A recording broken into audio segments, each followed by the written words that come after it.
नमस्कार, आप देख रहे हैं द बिहार टॉप में हूँ आदेशपुरी। बीपीएससी 70वीं कल से मेंस की परीक्षा है और 21,000 से अधिक कैंडिडेट जो हैं वो कल मेंस में शामिल होंगे। बड़ा ही टफ कंडीशन में इनका मेंस होने वाला है, तो जितने भी कैंडिडेट हैं आपको मैं शुभकामनाएं देता हूं और इतना मान के चलें कि आप सर्वश्रेष्ठ हैं, आप सब कुछ जानते हैं। आपको कॉन्फिडेंस में रहना है, आपको टाइम मैनेजमेंट करते हुए अच्छे से लिख देना है, फालतू बकवासों में नहीं पढ़ना है और क्वेश्चन समझिए, अच्छे से समझिए। भले आंसर कुछ छोटा हो जाए, लेकिन क्वेश्चन में जो डिमांड है उसे अगर आप शब्दों का ख्याल रखते हुए अच्छे से पूरा करते हैं, काफ़ी अच्छा अंक मिलता है। हम जानते हैं कि किन परिस्थितियों में आप मेंस की तैयारी किए हैं, कितना उठापटक का दौर रहा और इवन कि कल तक जो है वो आपके मन में संशय था और लगातार संशय रहा। चूँकि आंदोलन के समय इतने झूठ बोले गए, इतनी अफवाहें फैलाई गई, इतने तरीक़ों से आपको बरगलाया गया कि कोई भी इंसान जो है वो उसका ब्रेन जो है वो शांत नहीं रह सकता, कंसंट्रेट नहीं कर सकता एक जगह पे। इन सब के बावजूद आप कल एग्ज़ाम देने जा रहे हैं और मुझे पूरा विश्वास है कि आपका परफॉर्मेंस जो है वो काफ़ी अच्छा होगा, इसमें कोई दो राय नहीं है। तो एग्ज़ाम के लिए आप कंसंट्रेट रहें और हमारा तो यही मानना है कि माँ सरस्वती आपके मन मस्तिष्क पर विराजमान रहें, आप सकारात्मक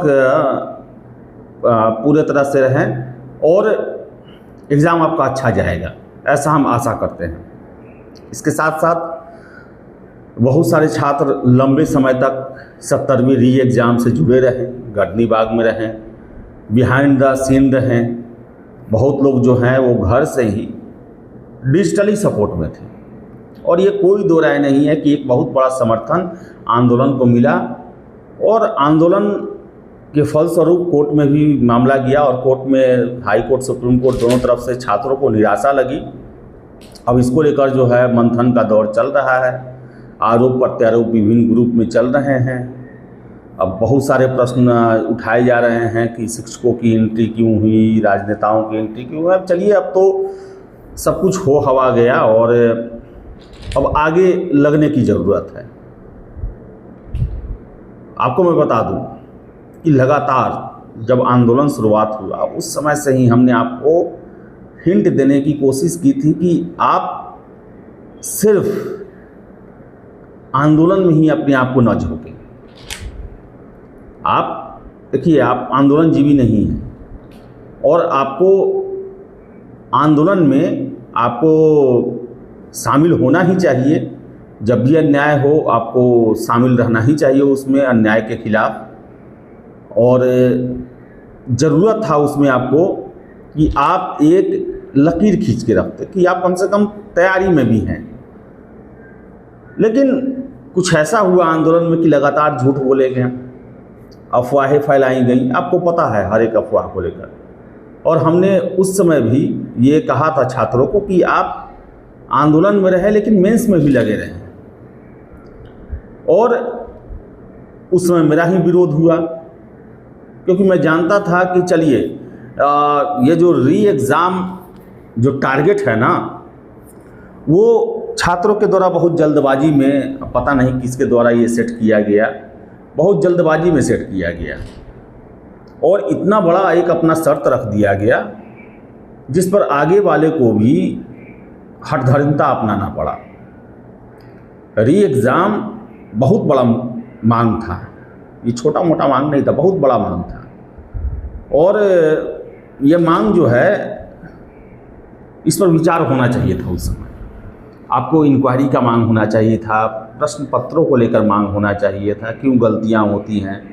इंक्वायरी सबसे ज़्यादा ज़रूरी था और ये प्रश्न पत्रों को लेकर होना चाहिए था।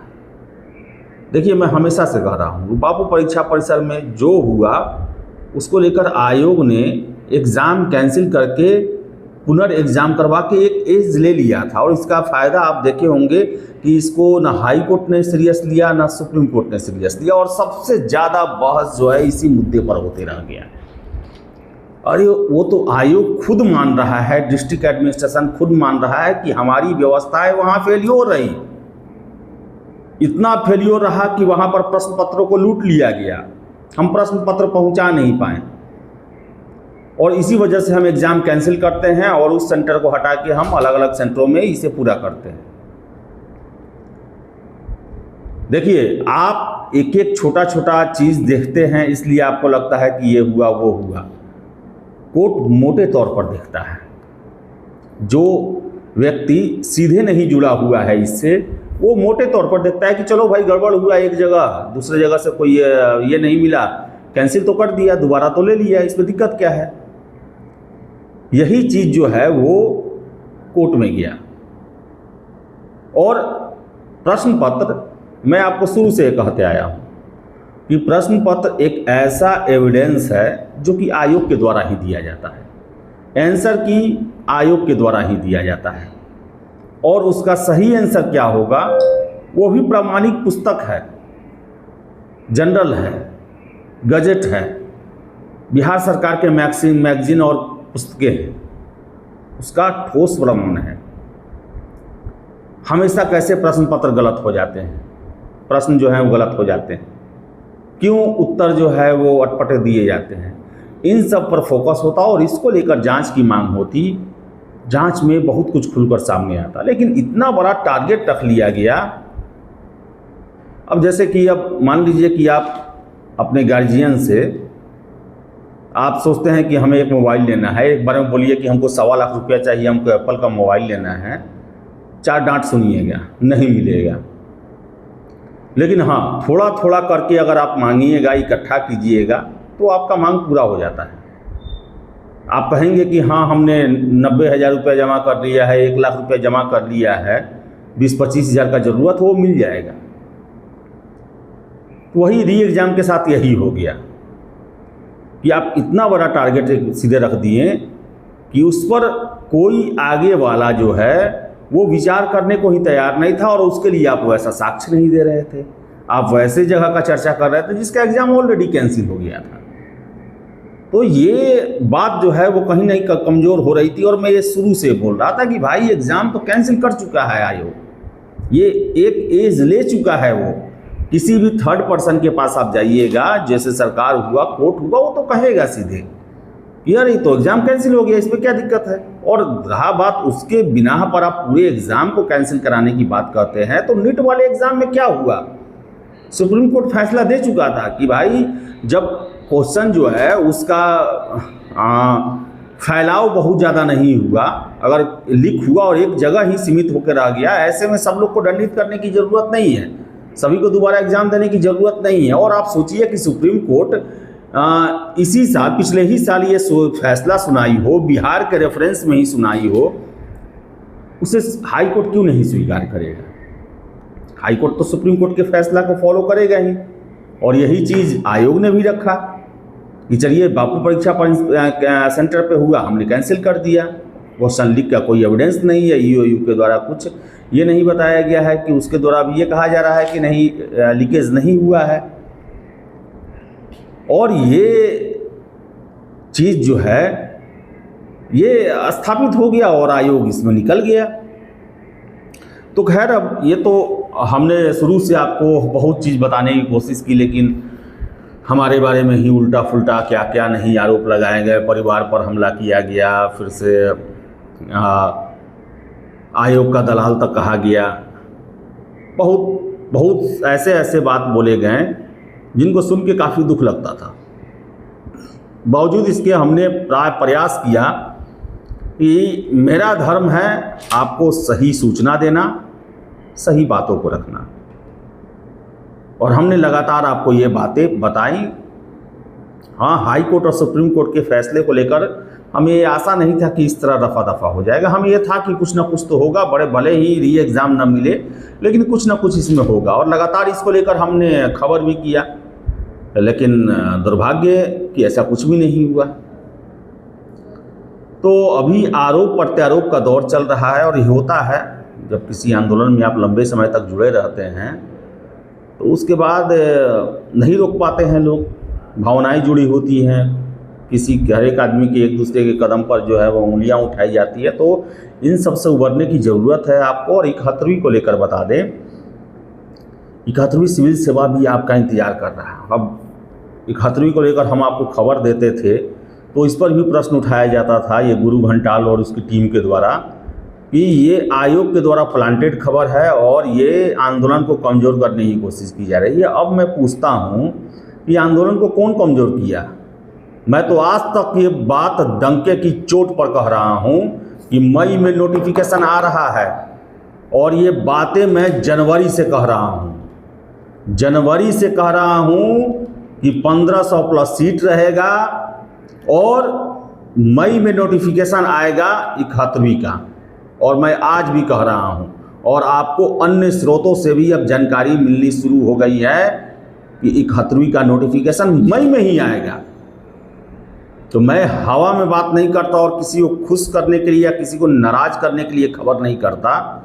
मेरा जो धर्म है, जो हमको जानकारी मिलता है और पत्रकारिता में चलता है कि सबसे पहले आप जानकारी दो, उसी का सबसे ज़्यादा वैल्यू है। तो ये प्रयास मेरा रहता है, और जनवरी में ही हमको ये सूचना मिला, जनवरी में ही मैंने आपको बताया, और सीटों की संख्या में ही सबसे पहले आपको बता रहा हूँ कि इतने इतने सीटों की संख्या होगी। क्योंकि हम खबर निकालते हैं, कई कई घंटे सरकारी दफ्तरों में लगता है इंतज़ार करने में, बहुत भैया बाबू करना पड़ता है, तब ये जानकारी निकल के आ पाती है।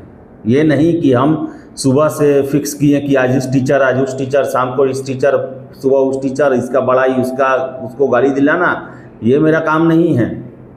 आपको लेटेस्ट बहुत सारी जानकारी जो है आपको हमारे माध्यम से ही मिलती है, क्योंकि उसके लिए दिन रात प्रयास किया जाता है।